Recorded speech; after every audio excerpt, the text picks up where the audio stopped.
Znanstveniki smo zelo pogosto kar naravnost sfrustrirani, ker se ukvarjamo z res aktualnimi družbenimi procesi ali pa problemi in potem naših izsledkov, sploh tisti, ki bi jih potrebovali, najpogosteje sploh nihče ne bere.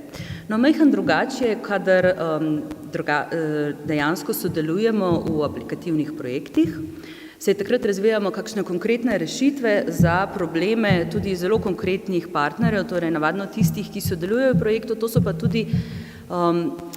tudi seveda samo prototip partnerjev, ki take rešitve tudi potrebujejo. No, Geografski inštitut Antona Melika med drugim vodi projekt AgriGo for Cities, ki uvaja urbano vrtičkarstvo. Posebnost tega projekta je, da ni to urbano vrtičkarstvo samo sebi namen, ampak je to metoda za vključevanje ranljivih skupin v procese odločanja.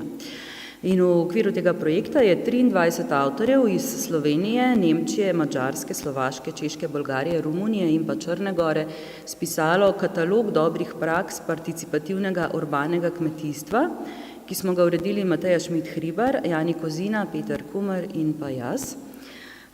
Tukaj je print knjige, ki je drugačna na voljo v spletni verziji in je v angleščini, temelji pa na konkretnih izkušnjah z razvijanjem participativnega urbanega kmetijstva, tistih izkušnjah, ki so vplivane na izboljšanje javnih storitev, spodbujale aktivnejšo državljanstvo, krepile sodelovanje javnosti in pa prispevale k trajnostnemu razvoju mest.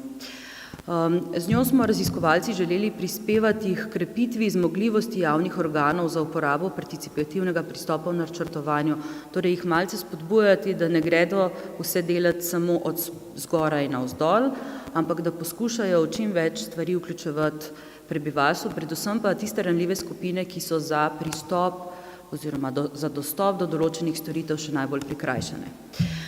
Knjiga je sestavljena iz 4 poglavij. Prvi obravnava urbano kmetijstvo, torej razmišlja o konceptu in ponuja njegovo sistematizacijo. Urbano kmetijstvo načeloma delimo na kmetijstvo in pa vrtičkarstvo, eno je na večji ravni, drugo je bolj na mikroravni in pa imamo veliko teh podtipov, ki jih ta knjiga predstavlja. Potem analizira politični okvir, ki podpira participativno urbano kmetijstvo v Podonavju, predvsem skupno kmetijsko politiko, strategijo Evropa 2020 in pa Agenda 2030 za trajnostni razvoj. Podaja tudi pregled evropskih programov in projektov, ki razvijajo urbano kmetijstvo in se posvečajo enakim ciljem kot projekt AgriGo for Cities, torej predvsem socialnemu vključevanju, trajnostnemu razvoju in participativnemu načrtovanju. Od leta 2007 je takih projektov 29, ki jih financira 18 različnih evropskih programov. Bistven del knjige pa predstavljajo izbrane dobre prakse participativnega urbanega kmetijstva, ki hkrati ponazarjajo možne pristope k vzpostavljanju uspešnih participativnih vrtov.